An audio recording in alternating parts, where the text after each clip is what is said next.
अजी और साइली साइली के कमरे में होते हैं। तभी अजी का ध्यान उसके गले में पड़ता है साइली के, और वो देखती है कि उसके गले में मंगलसूत्र नहीं है और ना ही कोई जेवरात है। अजी साइली को पूछती है कि तेरे गले में मंगलसूत्र क्यों नहीं है, क्या हुआ, तूने ये धागा क्यों पहना है, मंगलसूत्र कहाँ है, खाली क्यों है तेरा गला। ये सारे सवाल पूछ रही होती है। तभी साइली कुछ नहीं, ऐसे ही ऐसा ही ऐसे सब टालने की कोशिश कर रही होती है, लेकिन फिर अजी उसको कहती है क्या सच सच मुझे बता क्या हुआ है करके। और तभी साइली को बताना पड़ता है कि क्या हुआ है करके। वो कहती है मैंने अपने सारे गहने और मंगलसूत्र भी काकू को दे दिए। वो कहती है क्यों, तो वो सारी बातें बता देती है क्या क्या हुआ, कि काकू ने कैसे रिया के माँ के सामने उसके परिवार का इंसल्ट किया है, उसके बाबा को जानबूझकर गाड़ी के सामने आए और इस वजह से हमें इसे शादी करके यहाँ पे लेके आना पड़ा और इसे गहने भी पहनाने पड़े। ये सारी बातें बाहर वालों के सामने करके उसकी इंसल्ट की है। इस वजह से साइली कहती है कि मैंने सारे गहने उतार के काकू को दे दिए। ये सुन के अजी को बहुत गुस्सा आता है। वो कहता है देखती हूँ मैं, अब भी देखती हूँ उसको, ये रेणुका क्या करती रहती है करके। तभी साइली उसे रोकती है अजी को और कहती है जाने दीजिए। तो अजी कहती फिर सच्चा क्या कर रहा था, सच्चा ने क्यों तेरे साइड से नहीं बात की। तो साइली तभी उसे रोकती नहीं है इतने ज़ोर से जैसे काकू के टाइम पे रोका था।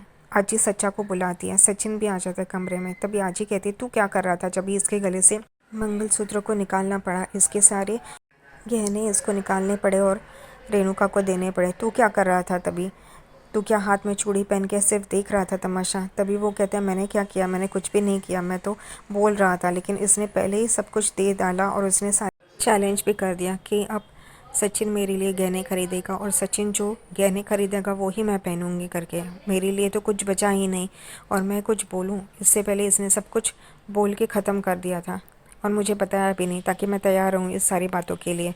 यहाँ पे दादी भी थोड़ी शांत हो जाती है। तभी सचिन कहता है इसको बोलना, ये घर के सारे ऑर्डर्स लेती रहती है, सब लोगों के ऑर्डर लेती है एक वेटर की तरह। इसको मैंने कितनी बार बोला है ऐसा मत कर, लेकिन ये सुनती नहीं है। तभी तभी आजी साइली को पूछती है तू ऐसा क्यों करती है, तू क्या यहाँ पे नौकर है क्या, तू इस घर की महालक्ष्मी है, तू ऐसा मत किया कर। लेकिन साइली कहाँ समझने वाली है, वो तो अपना जो करना है वो ही करेगी, किसी की बात सुनती थोड़ी है। यहाँ पे आजी उसे समझा रही होती है।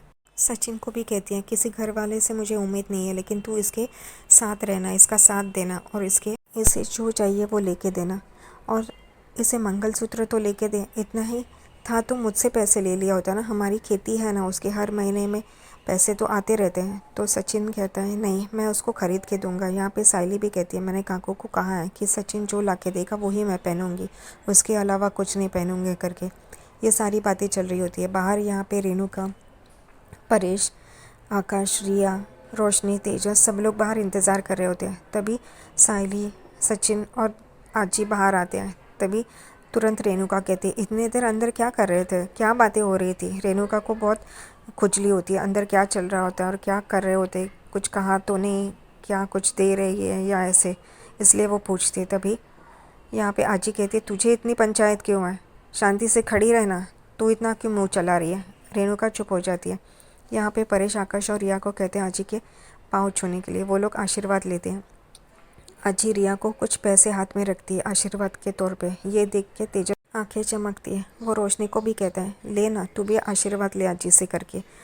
तेजस और रोशनी भी आशीर्वाद लेते थे। तभी आशीर्वाद के तौर पे अजी रोशनी के हाथ में भी पैसे रखती है। यहाँ पे तेजस रोशनी को कहता है मैं रखता हूँ ना, ये मैं पकड़ता हूँ, तुम क्यों इतना पकड़ रही हो करके, पागल इंसान। यहाँ पे सचिन को ये पता चलता है। वो बोलता है हाँ, इसकी आंखें चमक गई, लालची लोमड़ी। और यहाँ पे सब लोग आशीर्वाद लेते हैं। अजी परेश के पास आती है और कहती है संभाल के रहे मेरे बेटे। परेश उसके गले लगता है और कहता है हाँ आई, मैं संभाल के रहूँगा, तू अपना ख्याल रख करके। यहाँ पे अजी रेणुका को बोलती है कि अपने तीनों बेटे और तीनों बहुआ में फ़र्क मत कर, उन तीनों को एक समान ही समझ, और साइली इस घर की लक्ष्मी है, उसे परेशान मत कर करके, और उसे धमकाती है। तभी रेणुका मन में बोलती है सासूबाई को जाने दो, फिर मैं साइली को देखती हूँ, परेशानी किसे कहते हैं करके। यहाँ पे आजी को छोड़ने के लिए सचिन जाता है बस स्टैंड के लिए। परेश भी उसके साथ जाता है। रात को परेश अपने बेड पे बैठा रहता है। तभी रेणुका उसके लिए एक गिलास दूध लेके आती है। परेश शौक जाता है, कहता है क्या बचा है क्या दूध, इस वजह से तू मुझे दे रही है? तो वो कहती है ऐसे कैसे, मैं तुम्हारे लिए लाई हूँ, तुम्हारा ख्याल करती हूँ मैं। सासूबाई बोलती है वैसा कुछ नहीं है कि मैं तुम्हारे बारे में सोचती नहीं हूँ करके। या वो लोग बातें ही कर रहे होते, उतने में रोशनी आती है वहाँ पे और वो रेणुका को कहती है काकू आपका फ़ोन हमारे कमरे में छूट गया था। तभी परेश रोशनी को पूछते हैं कि तुम गांव आने वाली हो ना, जो आई ने न्योता दिया है, तो मैं नहीं चाहता कि उस वजह से तुम्हारा नुकसान हो, तुम्हारे काम का नुकसान हो, तुम्हारा पार्लर बंद रहे। तभी रेणुका तुरंत बोलती है अरे वो तो मालकिन है उस पार्लर की। और ये सुन के रोशनी मन में बोलती है मैं भी वहाँ पे काम करती हूँ, मालकिन नहीं हूँ। तभी रोशनी कहती है हाँ मैं मैनेज कर लूँगी, आप उसकी टेंशन मत लीजिए करके। तभी परेश कहता है ठीक है करके। यहाँ पे रेणुका फिर रोशनी को कहती है कि गांव जाने से पहले मैं तुम्हारे पार्लर आऊँगी क्योंकि मुझे फेशियल करवाना है। यहाँ पे परेश उससे कहते हैं फेशियल क्यों करवाना है? तो वो कहती है गांव में जाके मेरी स्किन टैन हो जाएगी ना, इसलिए। तो वो कहता है तू कौन से शिमला मनाली रहती है जो गांव में जाके तेरी स्किन टैन हो जाएगी? यहाँ पे वो कहती है करना पड़ता है, तुमको कुछ पता नहीं है, तुम चुप रहो। यहाँ पे रोशनी कहती है आप पार्लर आने वाले हो? तो वो कहती है हाँ क्यों? तभी रोशनी डर जाती है। उतने में ही परेश दूसरी तरफ देख के एकदम चौंक जाता है। ये देख के रोशनी और रेणुका भी उस तरफ देखते हैं और वो लोग देखते हैं कि यहाँ पे रिया छोटे कपड़े पहन के बाहर मॉस्किटो रैकेट लेके मच्छरों को मार रही है। वो ऊपर नीचे यहाँ वहाँ कर रही है। उसकी छोटी सी फ्रॉक है जो जिसमें से सब कुछ दिखाई दे रहा है। परेश अपनी आंखें बंद कर लेता है और दूसरी तरफ देखता है। यहाँ पे ये देख के रेणुका और रोशनी एकदम से चौंक जाते हैं। वहाँ पे सायली भी बाहर आके ये सब देख रही होती है। उतने में ही रेणुका रिया के पास जाती है और कहती है अरे बेटा तुम ये क्या कर रही हो? तो वो कहती है देखिए ना आंटी, यहाँ पे मच्छर बहुत हो गया है, मैं उसे मारने की कोशिश कर रही हूँ करके इस रैकेट से। और वो ऊपर चढ़ती है नीचे उतरती है, ये सब करते करते उसकी छोटी सी ड्रेस भी ऊपर नीचे हो रही होती है। यहाँ पे सायली उसे कहती है तुम रहने दो, मैं करती हूँ करके।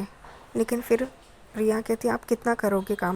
काम आप दिन भर तो काम ही करते रहते हो, तो ये तो मैं कर ही सकती हूँ ना करके। वो ही ये कर रही होती है, रैकेट ऊपर नीचे, और वो भी ऊपर चढ़ती है नीचे उतरती है। ये देख के सब लोग परेशान हो जाते हैं, सायली, रेणुका और रोशनी। रेणुका उसके पीछे आती है और कहती है अरे बेटा तू ये मत करना, छोड़ छोड़ छोड़ तू छोड़।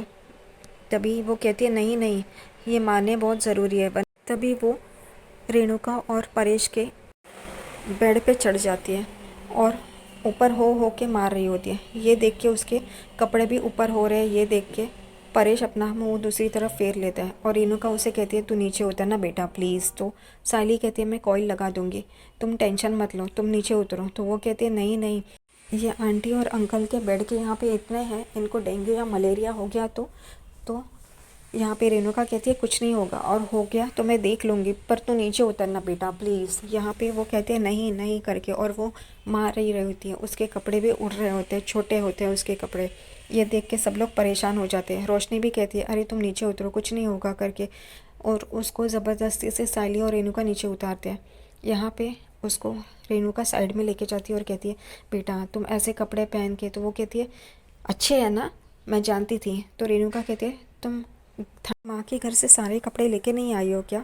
तो वो कहती नहीं, मैं सब कुछ लेके आई हूँ, ये ड्रेस कितना अच्छा है ना। तो वो कहती है ठंडी का मौसम है ना, तो पूरे कपड़े तो पहना करो। तो वो कहती है नहीं मुझे यही अच्छा लगता है, मैं ऐसे ही पहनती हूँ और मेरे घर में मैं ऐसे ही रहती हूँ। तभी यहाँ पे रोशनी और सायली भी कुछ बोलने जाते हैं, लेकिन वो सुनती नहीं है रिया। यहाँ पे रेणुका कहती है लेकिन तुम ऐसे इतने छोटे कपड़ों में। तभी रिया रेणुका को जवाब देती है कि मुझे अपने कपड़ों के बारे में कोई बात करे वो पसंद नहीं है, मुझे जो पहनना है वही मैं पहनूंगी, कोई उसके बारे में बात करिए मुझे अच्छा नहीं लगता। रोशनी काकू को कहती है कि इसको समझा सकती है करके। यहाँ रिया को लेके दूसरी तरफ जा रही होती है, तभी सायली को रेणुका रुकती है और फिर रिया से कहती है अरे इतने छोटे कपड़े पहन के तुम आई हो, तुम्हारे काका भी तो यहाँ है ना, अंकल है ना यहाँ पे। तो वो कहती है तो क्या हुआ, मुझे जो अच्छा लगेगा वो मैं करूँगी, और कोई मुझे क्या पहनना है क्या पहनना नहीं है ये बताएगा तो मुझे अच्छा नहीं लगेगा करके। ये सुन के रेणुका, सायली और रोशनी चौंक जाते हैं इस बर्ताव से रिया के।